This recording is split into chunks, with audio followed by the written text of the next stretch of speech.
Good morning, everyone. Welcome to the Boulder Valley Unitarian Universalist Fellowship.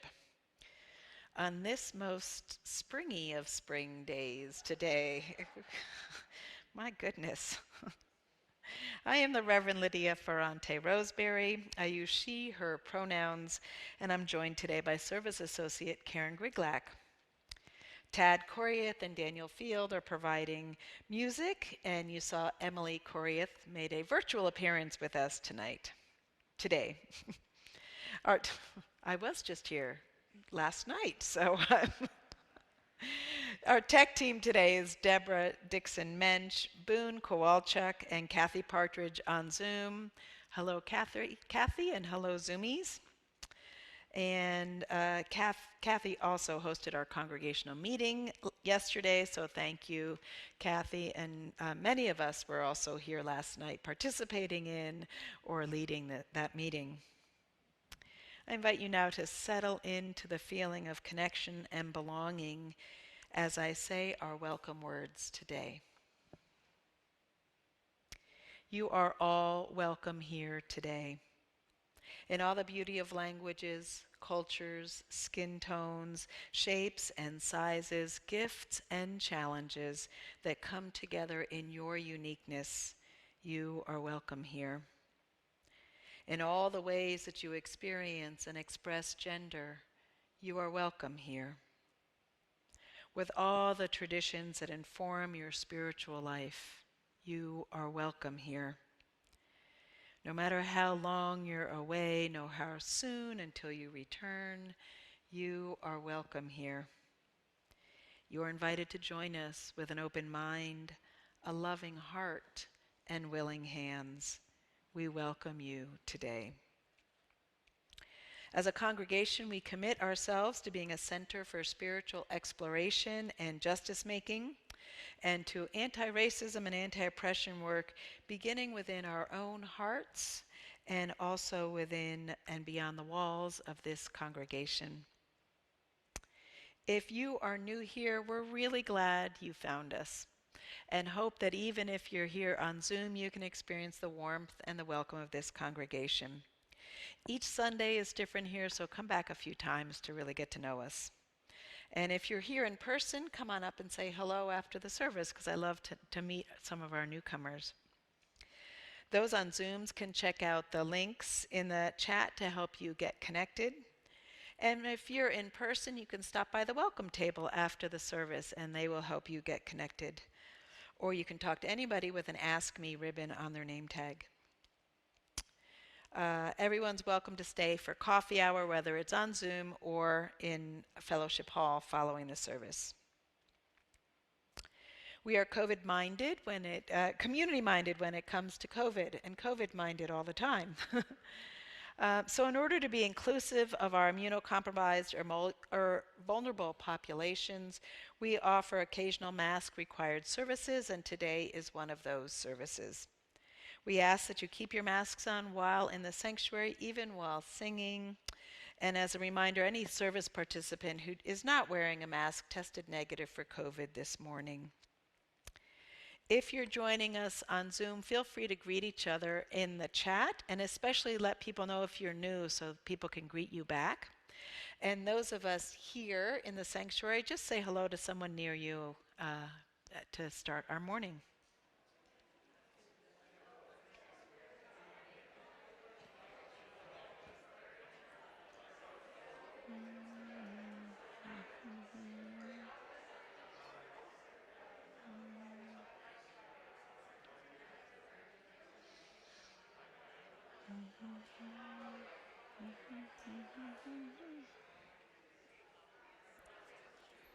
So, yes, start going up there.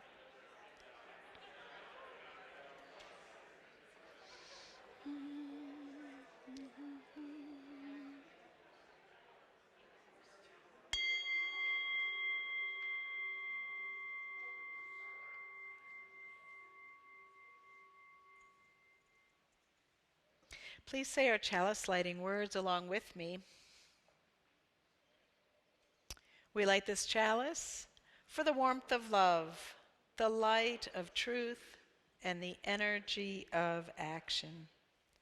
And now I'll sing our bowl one more time, inviting it to draw you deeper into the present moment and into the company of this gathered community.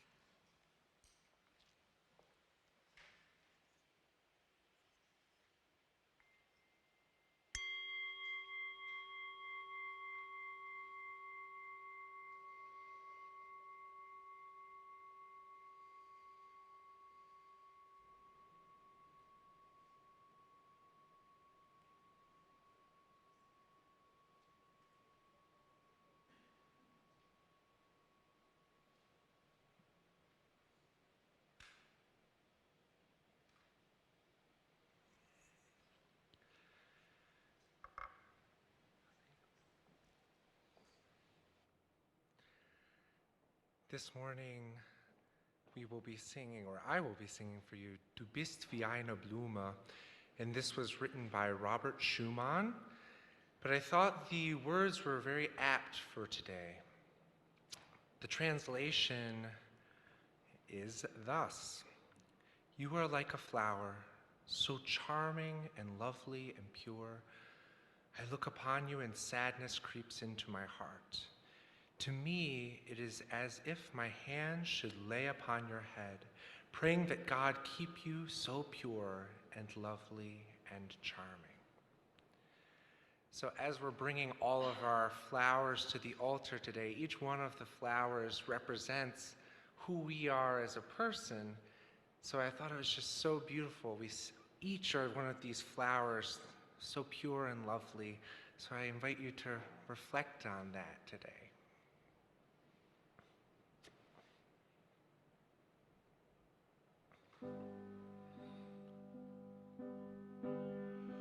Du bist wie eine Blume, so hold und schön und rein.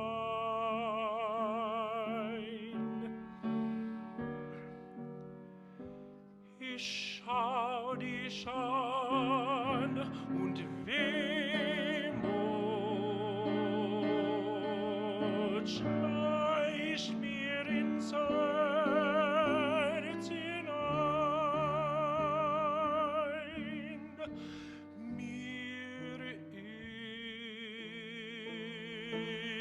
ist, als ob ich die Hände aufs Haupt dir legen sollt.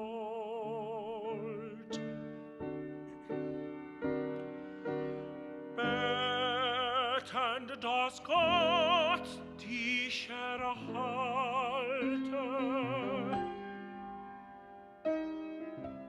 so rein und schön und hold.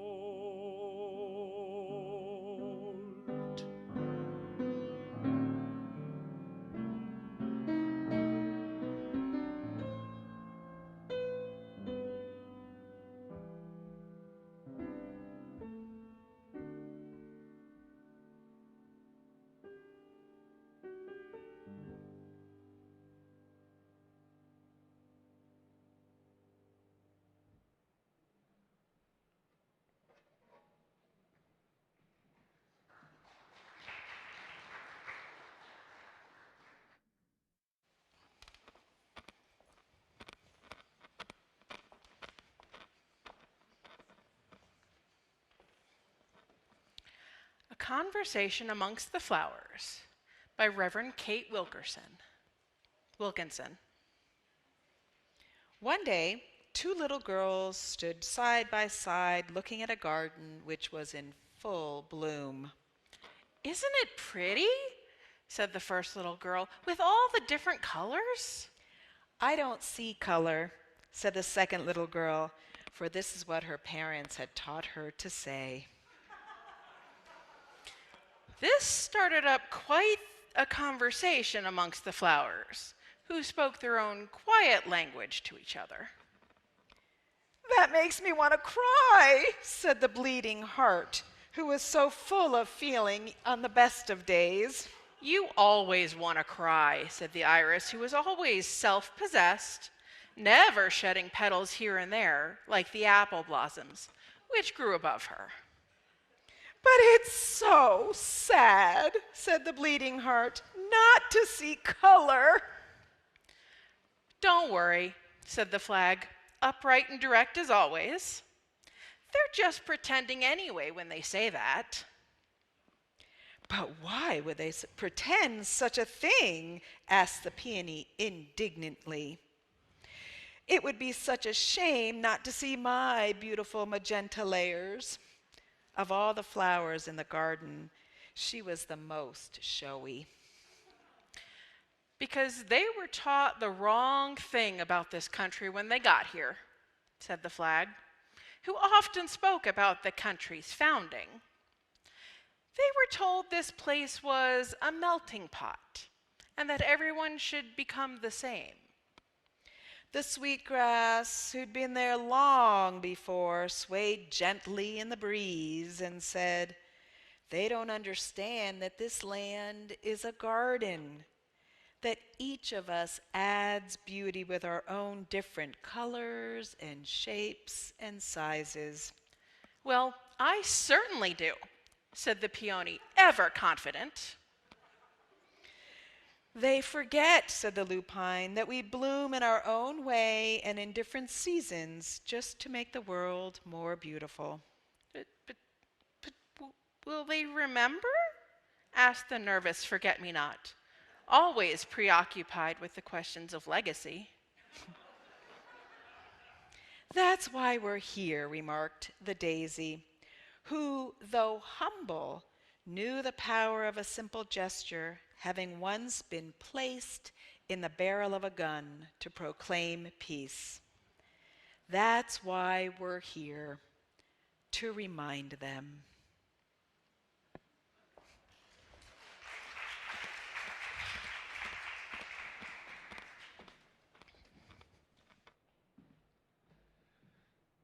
We have an opportunity to sing together. So this will be in the gray hymnal, and it will be number 305, De Colores. 305. So if you wish to sing, please rise in body or spirit. and sway.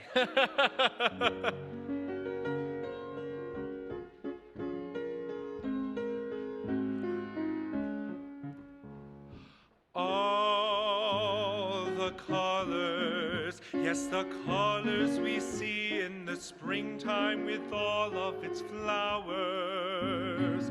All the colors, when the sunlight shines out through the rift in the cloud and it showers.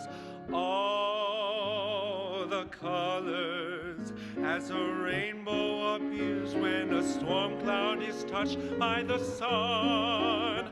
All the colors abound for the whole world around and for everyone under the sun.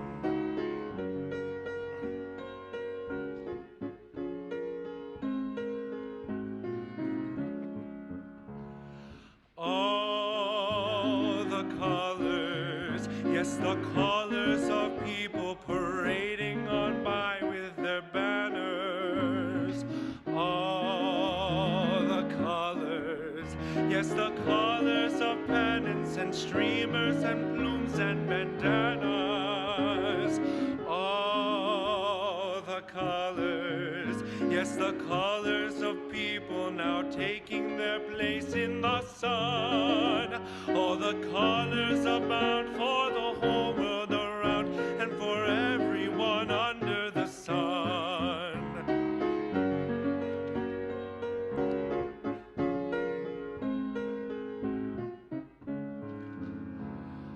All the colors, yes, the black and the white and the red and the brown and the yellow. All the colors of people who smile and shake hands and say hello. All the colors, yes, the colors of people who know that their freedom is won. And the colors abound for the whole world around, for everyone under the sun.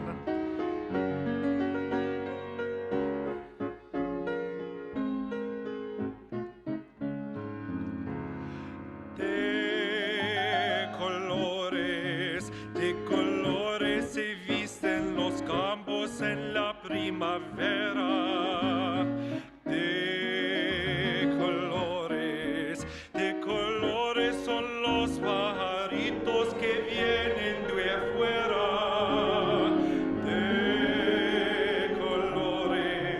De colores al arco iris que vivimos lucir. Son los grandes amores de muchos colores me gustan a mí.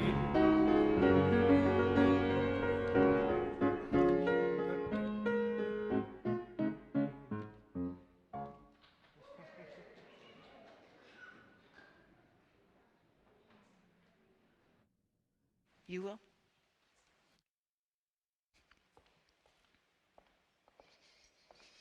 Our congregation is like that flower garden. We welcome and we cherish diversity because we understand that beauty comes from that.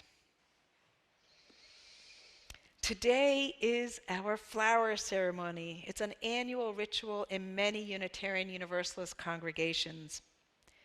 In fact, today is the exact 100th anniversary of the first flower ceremony, which occurred in Prague on June 4th, 1923. So for this service, we'll take a closer look at the life of Norbert Čapek in music and story that was created especially for this 100th anniversary. This background I'm providing is adapted from a story from Laurel Whitehouse called Norbert's Lasting Idea. 100 years ago, Europe had just come through World War I, and it was clear that troubles were not over, as extremist political groups were slowly amassing power. They weren't trying to create a melting pot or a flower garden. They just wanted to get rid of the people who were different. The war had left many miseries and a hard life for the people of Prague. Families were broken up, businesses were ruined, and there were many who did not have enough money to meet their basic needs. This was unsettling to the Unitarian minister, Reverend Norbert Čapek, and he's the one who created this first flower ceremony. Unitarianism was new to Czechoslovakia, and their worship services were not like what we would have today. There were no stories, and there was no music, and the sermons were very, very long. So no complaining. The church building was plain and cold in the bitter winters. Still, people came because they were eager for worship and for connection, for spirituality, and most of all, for hope. In the context of these times, Norbert wanted to promote beauty and our collective liberation made possible when diversity is valued. He really couldn't figure out how to do that in the context of how he was situated. So one day he went for a walk along the river Vltava, which winds through Prague, and began to think about how to lift the spirits of his weary congregation. He wanted them to feel hope and to have a deeper sense of connection. He saw a flower growing in a bare area with scuffed earth right around the edge of the river. The beauty and the bravery of this little bloom raised his spirits. And he wanted to share that uplifting feeling with his congregation, but he didn't know how. The church had no altar flowers or gardens around it. And as he was walking and pondering this, a child from his congregation came up to him, smiled, and held out a flower that he had picked. Norbert smiled back, and that's where the idea was born. That next Sunday, June 4th, 1923, the day after his 53rd birthday, he told his congregation to bring a flower to worship, as you have been asked to do today. And then he had everyone come forward and take a different flower that they had brought to remind them of their community and its beauty and its diversity, as we will be doing later in this service. And even while he was imprisoned, years later, he is said to have held a flower ceremony with his fellow prisoners, finding whatever flowers they could among the weeds of the camp where he was. Even there, they testified to a beauty larger than themselves and a love that would outlive them. Most Unitarian Universalist congregations in the U.S. hold a flower ceremony as part of their treasured traditions, as do we. We do it not only to recall this historic moment, but to remember, to put back in our memories that even in hard times, beauty continues to exist and that we are stronger in our diversity. We're going to go back a little bit now and learn more about Norbert's life and vision.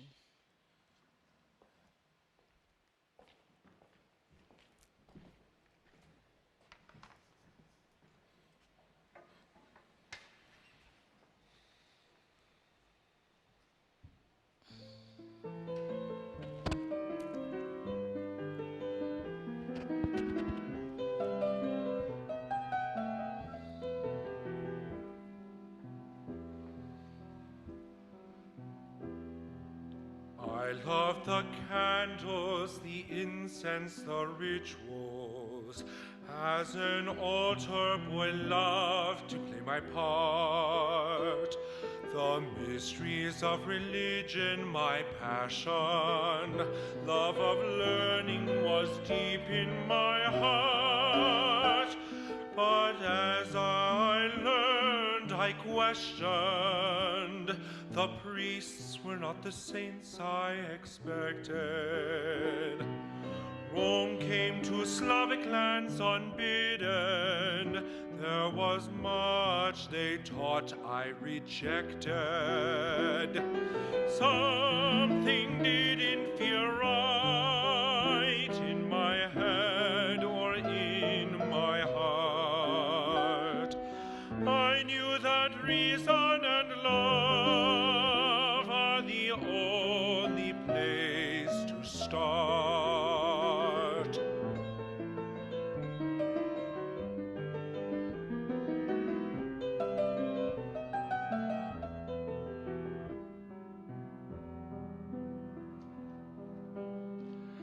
I wanted freedom, respect for my heritage, to decide for myself what to believe.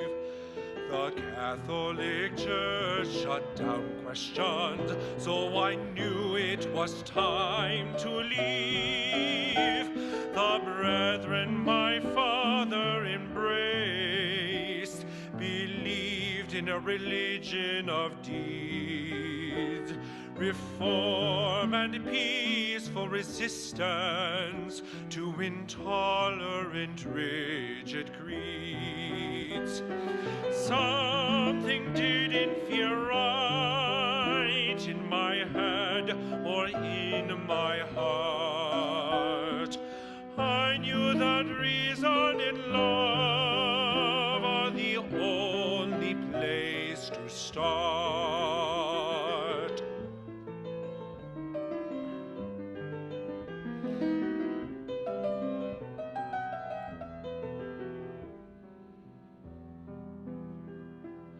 Baptists came closer to feeling my longing, didn't ask me to shut off my mind. The Bible is a human creation, so we treasure the wisdom we find. Apply the tales to our daily lives as missionaries spread the word. Choose to be baptized when you're ready and build God's kingdom on earth. One where all feels right in my head and in my heart. I know that reason and love are the only place to start.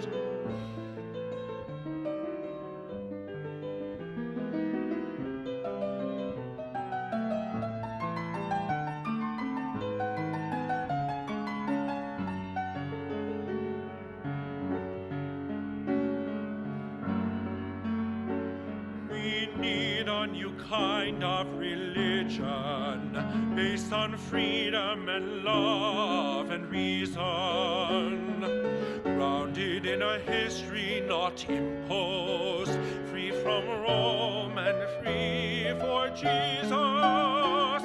My head says there's one God, not three. My heart tells me that God loves us all.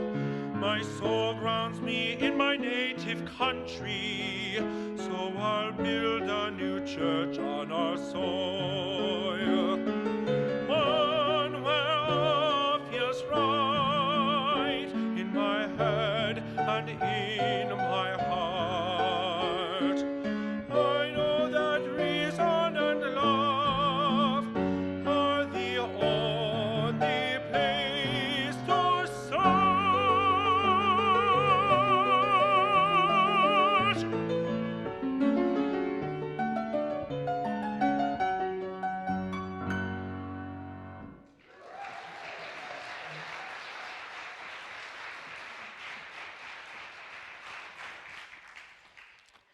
All right, we're done now. Let's go home.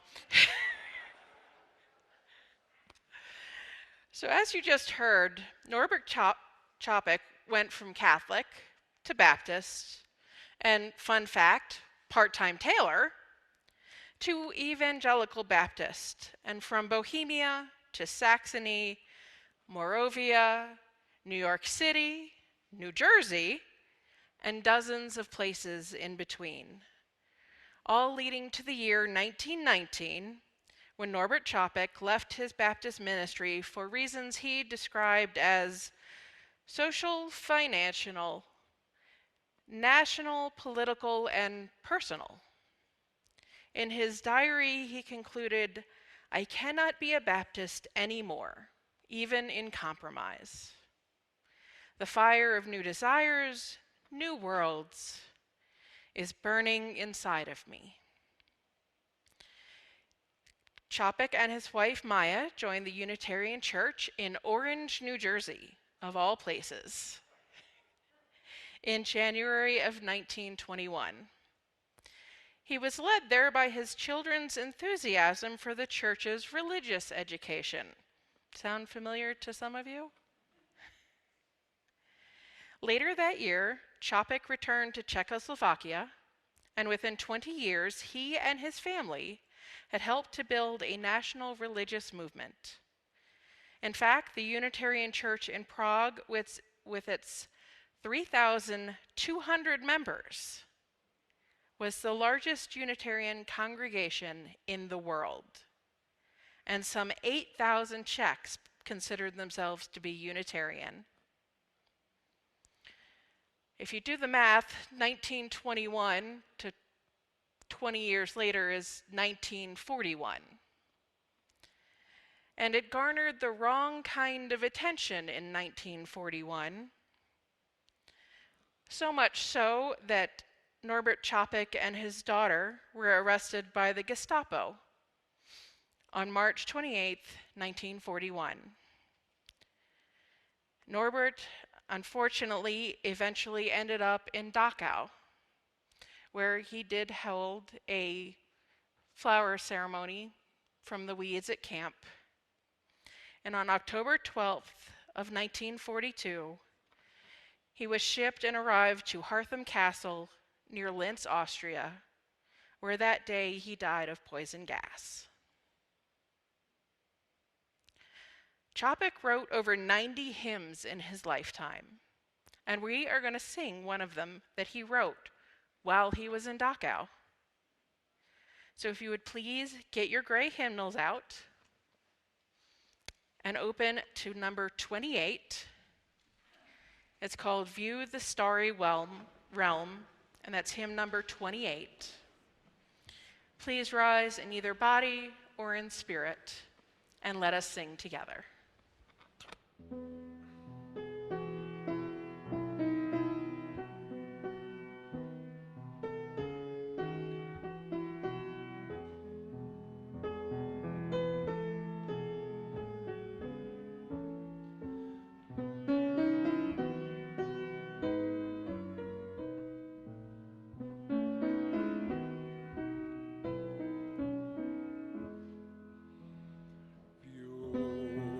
The starry realm of heaven, shining distant empires sing, sigh song of celestial children, turns each winter into spring, turns each winter into spring.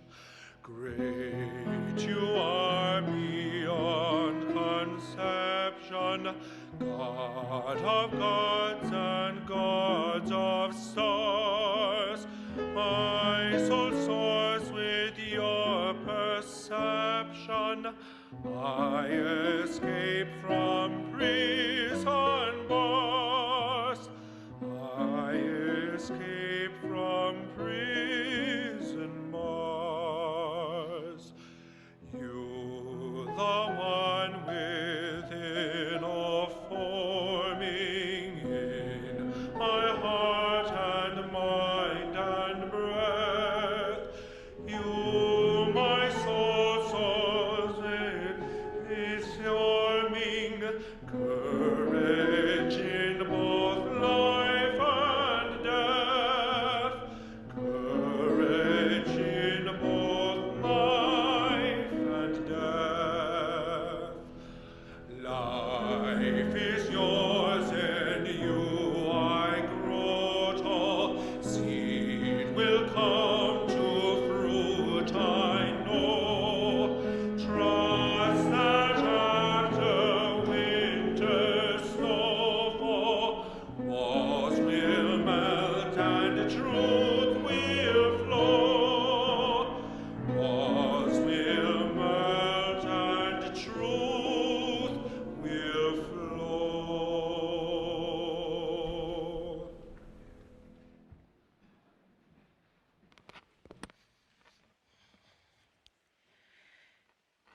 week, we remind ourselves of the abundance of our lives and of this community by giving half of our plate away to those organizations that share our values. This week's plate goes to the UUA Disaster Relief Fund. A warming planet is increasing both the frequency and intensity of natural disasters. This past year has been full of weather-related disasters, including devastating fires, Hurricane Ian in Florida, all the winter atmospheric rivers in the Pacific West, and multiple tornadoes across the South. There are also widespread human-caused disasters, like the collapsing infrastructure in Flint causing the water crisis. Our congregations and our communities sustain the impact, and your donation allows the UUA to respond to these tragedies. This year, the UUA Disaster Relief Fund is set to distribute the most money since Hurricane Harvey hit back in 2017. Please give generously as you are able, as you so often do. You can text your donation to the number on the screen, or if you're in the fellowship today, you are also welcome to place your donation in the offering plates as it passes. Thank you.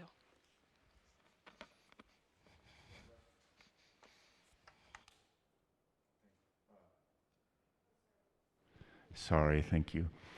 Aaron Patterson and I are going to play a piece by another Czech composer, Smetana, and this may be familiar to some of you. This is called the Moldau, and the Moldau is now known as the Vltava that Lydia mentioned, that Norbert would have walked along while he was contemplating religion and its potentials. So Aaron has a beautiful lyrical melody, and I'm busy underneath. I think I represent the river. You hear all these kind of ebbs and flows, and it's a very busy river this particular day. So this is the Moldau by Smetana.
Oops, I went the wrong way. See? Creature of habit. Here I am. For the work of this fellowship and for the work of the UU Disaster Relief Fund, we dedicate our efforts and our offerings.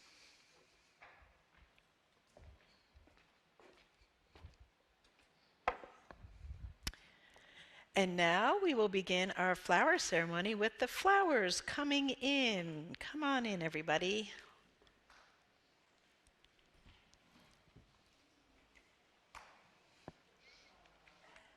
Here they are. And you can just place them anywhere on the table that you like.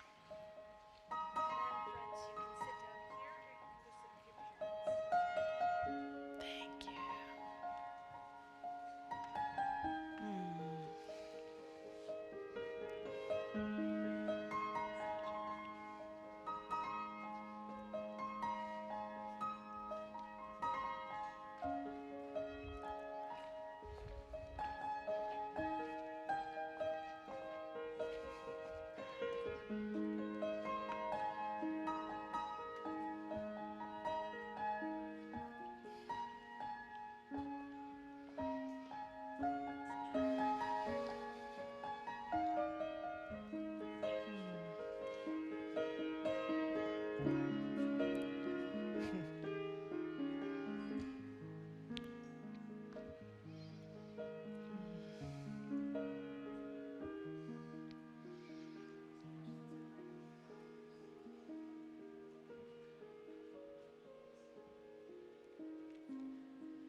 And now it's time for us to engage in our own flower ceremony, as has been done for 100 years across Unitarian congregations around the world.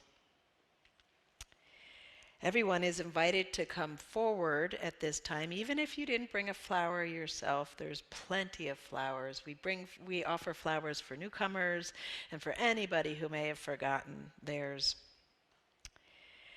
What I'm going to invite those of you in the sanctuary to do is to come forward through the center aisle and then go back down around the sides. Pick a flower that is not one of the flowers that you brought. And when you return to your seat, just revel in nature's fragile beauty that is before you. It's just a gift from the earth for your enjoyment.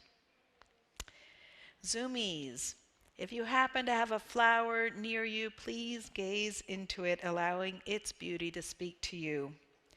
And or you can share in the chat something about your favorite flower. And the next thing the Zoomies can do is if somebody writes in about a flower that they love and you love that flower too, private chat them and find a time next week to exchange flowers with each other. So you are now invited to come forward for our annual flower ceremony.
Beautiful. Beloveds, I invite you to take a moment now in silence just to revel at the beauty of this flower in front of you.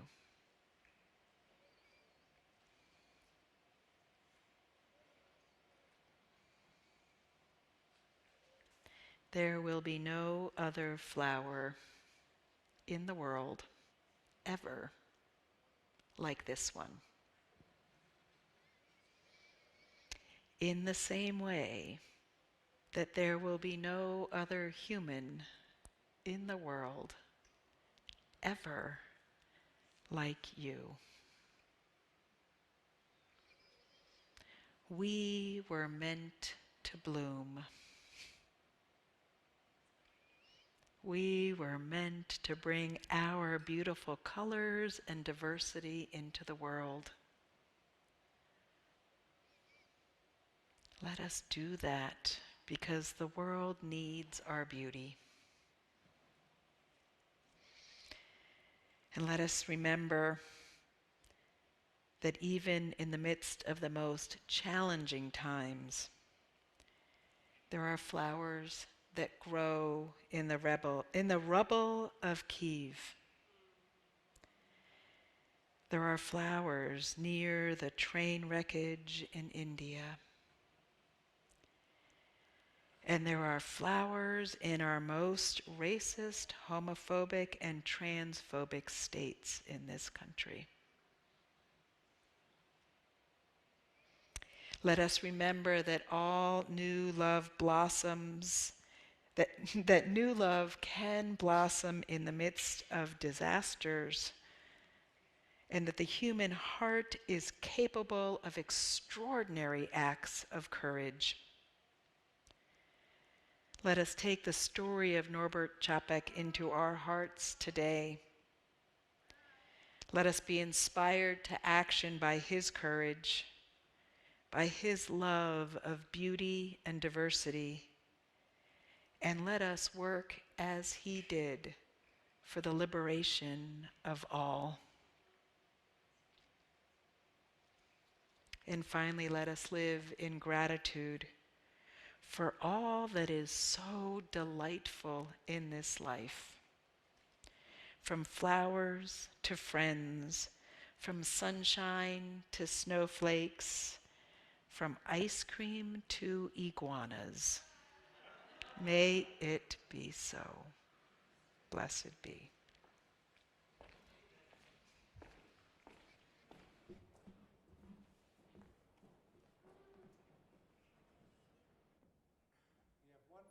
Opportunity to join together in singing.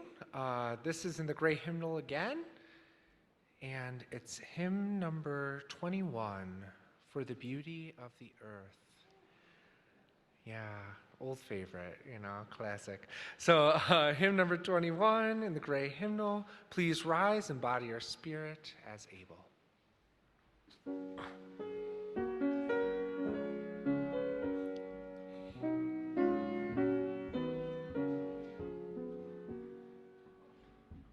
For the beauty of the earth, for the splendor of the skies, for the love which from our birth over and around us lies.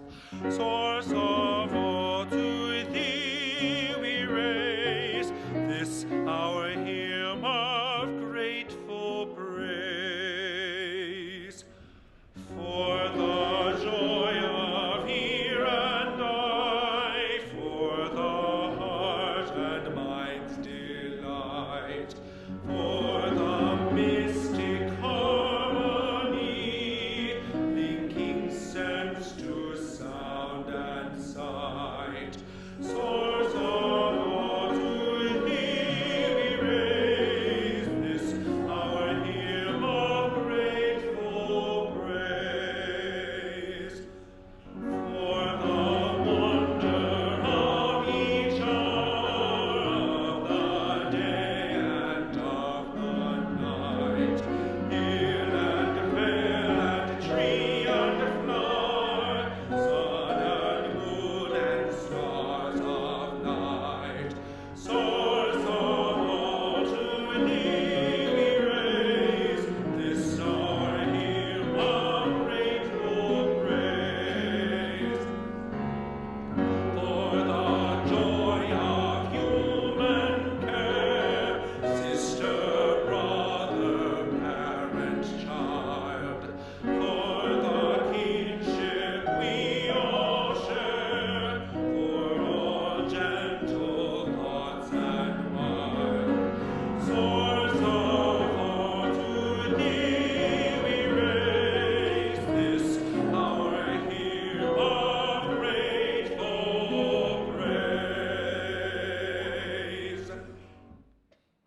So now to the part of the service that you all love to dread, the announcements.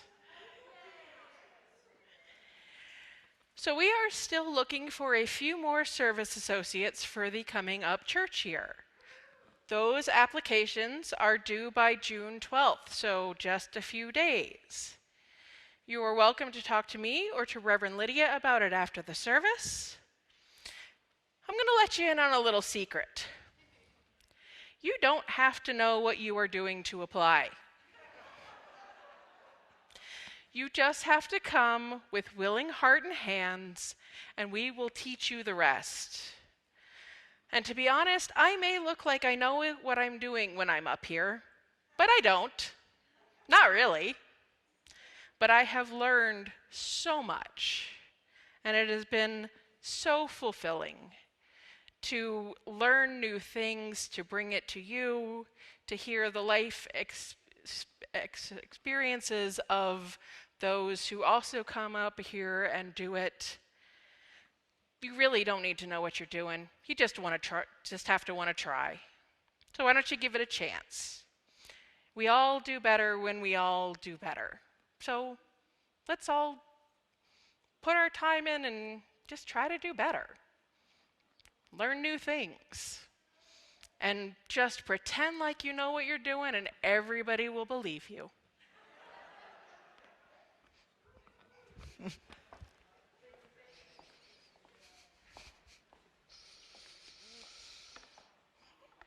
I can't thank Karen enough for all she has done for the Service Associate program these past few years. So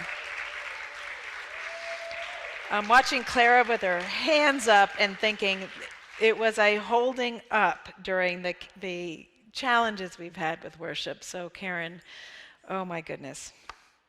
I do have a few pastoral announcements today.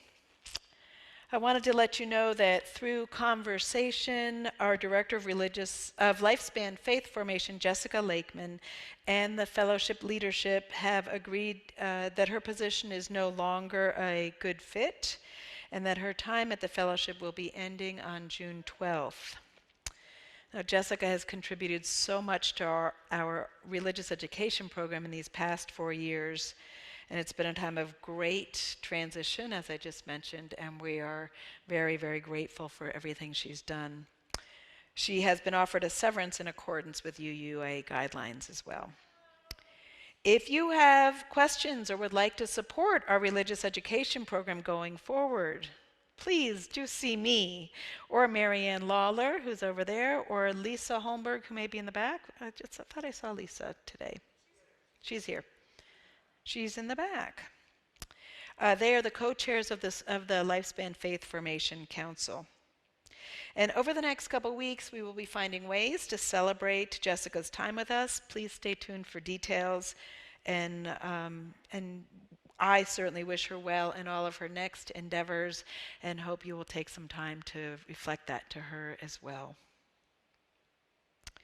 Second, it is with a heavy heart that I announce that our custodian, Steve Kiefer, passed away this past weekend at his home. I will be officiating his memorial here in our sanctuary on June 8th, this Thursday at 1 p.m.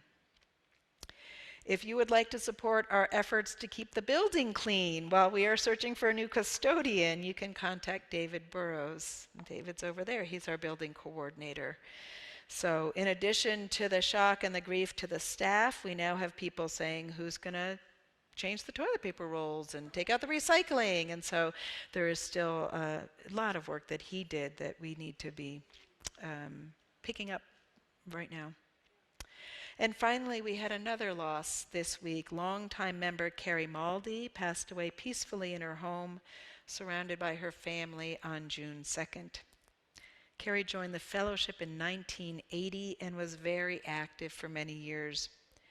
During the time that I knew her, she was particularly passionate about social justice work. And I'll send the notice that her daughter sent to me onto the listserv and let you know what plans there are to celebrate her life. So, and now we will extinguish our chalice.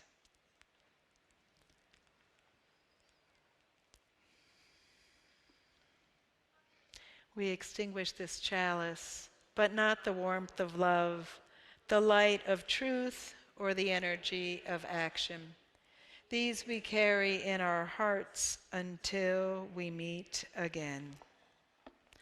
And I'm going to invite you to rise as you are comfortable doing, rise in body or spirit. Hold hands with others if you'd like, or just give yourself a hug if that's what you would like to do today for our benediction.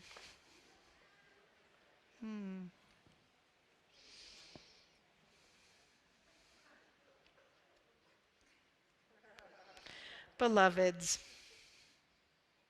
let us go now knowing the power of community as well as the depth of beauty that we have each in our own uniqueness. May we be like a garden, bold and beautiful. Blessed be. Amen. That was